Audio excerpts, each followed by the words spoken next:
రాజశేఖర్ రెడ్డి ప్రజలందరి హృదయాలలో చిరస్థాయిగా నిలిచారు. అరుణ్ కుమార్ ఎన్టీఆర్ జిల్లా నందిగామలో వైఎస్ రాజశేఖర్ రెడ్డి జయంతి వేడుకలు ఘనంగా నిర్వహించడం జరిగింది. రాజశేఖర్ రెడ్డి విగ్రహానికి పూలమాలలు వేసి నివాళులు అర్పించి కేక్ కట్ చేసిన ఎమ్మెల్యే జగన్మోహన్ రావు మరియు ఎమ్మెల్సీ అరుణ్ కుమార్ రాజశేఖర్ రెడ్డి జయంతి సందర్భంగా గాంధీ సెంటర్లో అన్నదాన కార్యక్రమం నిర్వహించారు.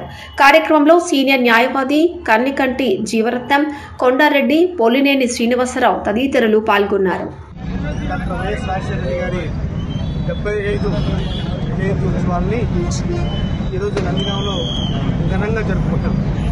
వైఎస్ఆర్ కాంగ్రెస్ పార్టీ శ్రేణులు, రాజశేఖర రెడ్డి గారి అభిమానులు ప్రతి ఒక్కరూ కూడా ఈ జయంతి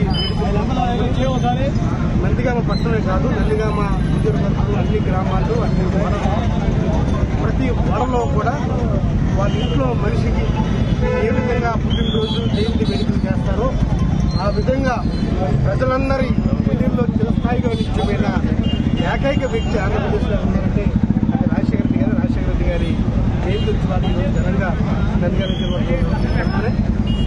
ఇంకా రాజశేఖర రెడ్డి గారి గురించి ప్రజలందరికీ తెలుసు.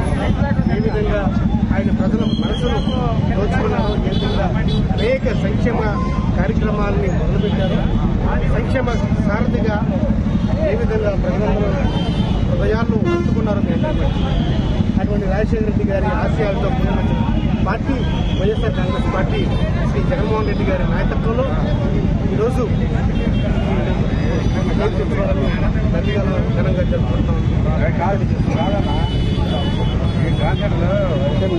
నందిగామ నియోజకవర్గంలో ప్రస్తుత ప్రభుత్వం చేస్తున్నటువంటి అంటే మీ పార్టీ కార్యకర్తలు మీరు ఏ రకంగా కాపాడుకోబోతున్నారు? అనేక రకాలైన దాడులు జరుగుతూ ఉన్నాయి. వైఎస్ఆర్ కాంగ్రెస్ పార్టీకి మొండితో అరుణ్ కుమార్ గారు, జగన్మోహన్ రావు ఎలాంటి నిర్ణయం తీసుకునే అవకాశం ఉంది? తప్పకుండా వైఎస్ఆర్ కాంగ్రెస్ పార్టీకి, పార్టీ కార్యకర్తలకు తప్పకుండా మేము ఎప్పుడూ కూడా అందుబాటులోనే ఉంటాం. పార్టీ జోలికి వచ్చినా లేదా పార్టీ కార్యకర్తలకు వచ్చినా పార్టీ ఏమీ కూడా ఊరికేనే కూర్చొని సహించేది ఏమీ లేదు.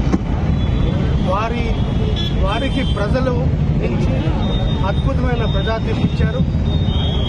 ప్రజలు ఆ తీర్పిచ్చిన తీర్పుతోటి మంచి పరిపాలన మీద దృష్టి పెట్టి నందిగామకి ఏ అభివృద్ధికి ఏది కావాలో ఆ అభివృద్ధిని తీసుకొచ్చే ప్రయత్నం చేస్తే మంచిది. అభివృద్ధి మీద దృష్టి పెడితే మంచిది. మీకు ప్రజలు తీర్పు ఇచ్చారు.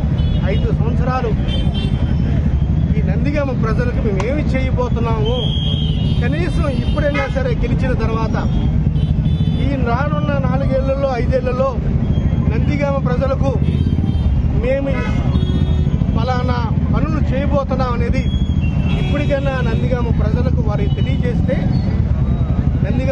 తెలియజేస్తే వారు ప్రజలందరూ కూడా సంతోషిస్తారు. మేము ఎన్నికలకు ముందు నందిగామకి ఏం చేయబోతామని చెప్పి ప్రజా మేనిఫెస్టో ద్వారా వెళ్ళాం. మీరు మేనిఫెస్టోతో వెళ్ళలేదు. కనీసం ఇప్పుడైనా సరే మీకు ఇచ్చిన అద్భుతమైన తీర్పుతోటి ఇప్పుడైనా సరే నందిగామ ప్రజలకు ఏం చేయబోతున్నారనేది వారి ప్రజలకు చెప్పాలని కోరుకుంటున్నాం.